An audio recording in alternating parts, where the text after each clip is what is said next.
Assalamualaikum warahmatullahi wabarakatuh. Puji syukur marilah kita panjatkan kepada Allah Subhanahu wa Ta'ala, yang mana Allah telah memberikan kepada kita nikmat yang begitu banyak. Dengan nikmatnya itulah seharusnya kita dapat bersyukur dan bisa mengabdikan diri kita kepada Allah Subhanahu wa Ta'ala. Selanjutnya, selawat dan salam tak lupa kita kirimkan kepada junjungan alam, yakni Nabi besar kita Muhammad SAW.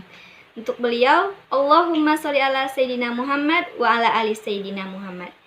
Baiklah, di sini saya akan memperkenalkan diri saya terlebih dahulu. Oke teman-teman semuanya?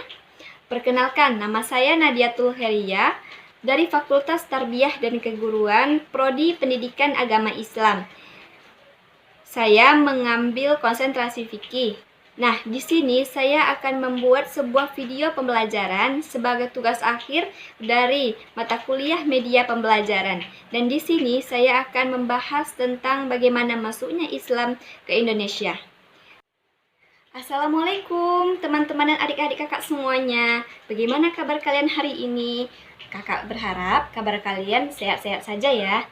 Nah, pada kesempatan ini kakak akan membahas tentang bagaimana Islam masuk ke Indonesia. Pasti kita semua bertanya, kapan sih Islam itu masuk ke Indonesia, pada abad berapa sih, dan dibawa oleh siapa? Baiklah, sebagaimana kita ketahui bahwa Islam itu berasal dari negara Arab yang dibawa oleh orang-orang ke Indonesia. Nah, ada 3 teori yang berpendapat tentang bagaimana Islam itu masuk ke Indonesia. Teori pertama yaitu teori Gujarat. Teori Gujarat berpendapat bahwa Islam masuk ke Indonesia pada abad ke-13 yang dibawa oleh orang-orang Gujarat sendiri. Nah, teori yang kedua yaitu teori Persia. Teori Persia ini berpendapat sama dengan teori Gujarat, yaitu Islam masuk pada abad ke-13 Masehi. Namun, perbedaannya, mereka berpendapat bahwa Islam itu dibawa oleh orang-orang Persia. Nah, pendapat ketiga yaitu teori Mekah. Teori Mekah ini merupakan teori yang baru muncul yang mematahkan teori-teori sebelumnya. Teori Mekah ini berpendapat bahwa Islam masuk pada abad ke-7 yang dibawa langsung oleh orang-orang Mekah. Nah, pasti kita semua bertanya-tanya kan, bagaimana sih Islam itu bisa masuk ke Indonesia dan dengan jalur apa sehingga Islam bisa masuk dan berkembang hingga saat ini. Nah, akan membahas ini pada pembahasan selanjutnya. Nah, pembahasan selanjutnya yaitu jalur penyebaran Islam di Indonesia itu. Nah, sehingga Islam bisa berkembang saat ini, yaitu pada jalur pertama yaitu jalur perdagangan.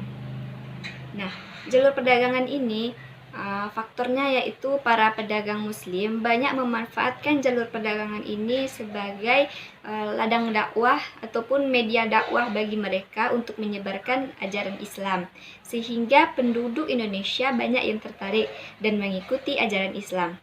Nah, adapun jalur yang kedua yaitu jalur perkawinan ataupun pernikahan.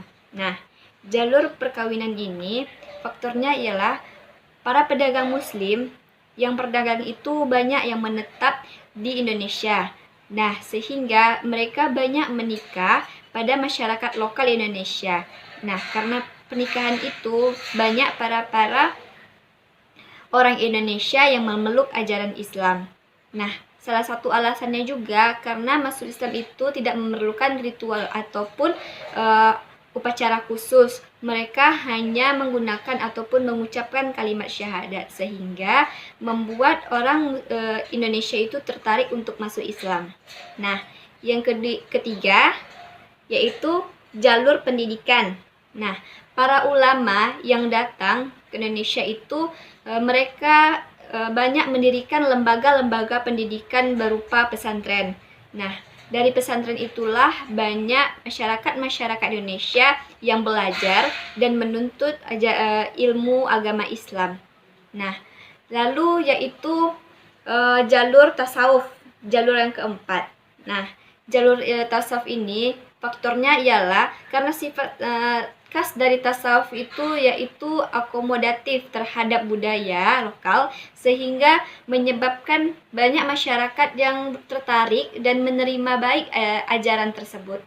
Nah, jalur yang kelima yaitu jalur kesenian. Nah, faktor penyebabnya ini, pada proses penyebaran Islam juga dilakukan dengan menggunakan jalur media seni, yaitu seperti wayang kulit, seketan, dan seni sastra lainnya, yang juga merupakan budaya dari Indonesia itu sendiri.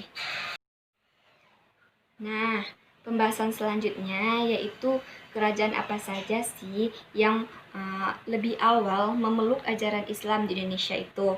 Nah, di sini yaitu ada Kerajaan Samudra Pasai, Kerajaan Aceh Darussalam, Kerajaan Demak, Kerajaan Panjang, Kerajaan Mataram Islam, Kerajaan Cirebon, Kerajaan Banten, Kerajaan Islam di Kalimantan, dan Kerajaan Islam di Sulawesi.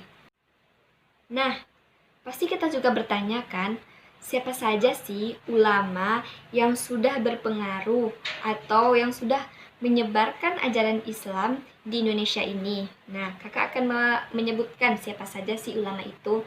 Oke, yang pertama yaitu Datuk Sulaiman. Datuk Sulaiman ini merupakan seorang ulama yang berasal dari Minangkabau. Nah, beliau menyebarkan ajaran Islam itu di daerah Sulawesi Tengah dan Sulawesi Utara.